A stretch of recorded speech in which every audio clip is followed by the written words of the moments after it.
कराडमध्ये पहाटेच्या दरम्यान एक अपघात झाल्याची चर्चा कराडमध्ये सुरू होती। मात्र त्यासोबतच हा अपघात की घातपात ही चर्चा सुद्धा कराडमध्ये सुरू होती। सकाळी द बेस्ट थिंकनं आपल्याला ज्या ठिकाणी हा सगळा प्रकार घडलेला होता ते ठिकाण दाखवलेलं होतं। हाच तो रस्ता आहे यशवंतराव चव्हाण बहुउद्देशीय हॉल समोरचा।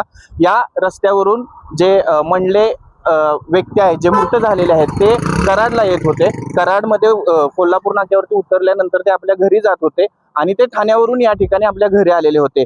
सरकारी कार्यालयात ते कार्यरत आहेत, अभियंते आहेत आणि ते सकाळी पहाटे या ठिकाणी मृत अवस्थेत सापडलेले होते। पोलिसांनी अवघ्या 12 तासामध्ये या घटनेचा उलगडा केलेला आहे आणि खळबळजनक असा हा उलगडा झालेला आहे। यामध्ये या व्यक्तीचा अपघात नसून घातपातच असल्याचं समोर आलेलं आहे आणि मुख्य म्हणजे या घातपातामध्ये या व्यक्तीच्या म्हणजेच मंडले यांच्या पत्नीचा आणि तिच्या भावाचा सहभाग असल्याचे आता माहिती पोलिसांना मिळालेली आहे। या दोघांनाही पोलिसांनी ताब्यात घेतलेलं आहे। अजून काही आरोपी असण्याची शक्यता आहे। या दोघांनी हे कृत्य का केलं याचा सुद्धा तपास सुरू आहे। प्राथमिक दृष्ट्या या ठिकाणी आता या मंडले आणि त्यांच्या पत्नीमध्ये वाद होत असल्याचं सध्या तरी तपासात समोर आलेलं आहे। मात्र त्यांनी कोणाच्या मदतीनं हा सर्व घातपात घडवून आणला आणि अजून कोण यामध्ये सहभागी आहे, अजून काय काय यामध्ये घटना घडलेल्या आहेत, या सर्वाचा तपास कराड शहर पोलीस स्टेशन चे सर्व कर्मचारी करत आहेत। मात्र सकाळी पडलेला एक प्रश्न, एक गूढ, ज्या गुडाचं आता उकल झालेली आहे। पोलिसांनी 12 तासामध्ये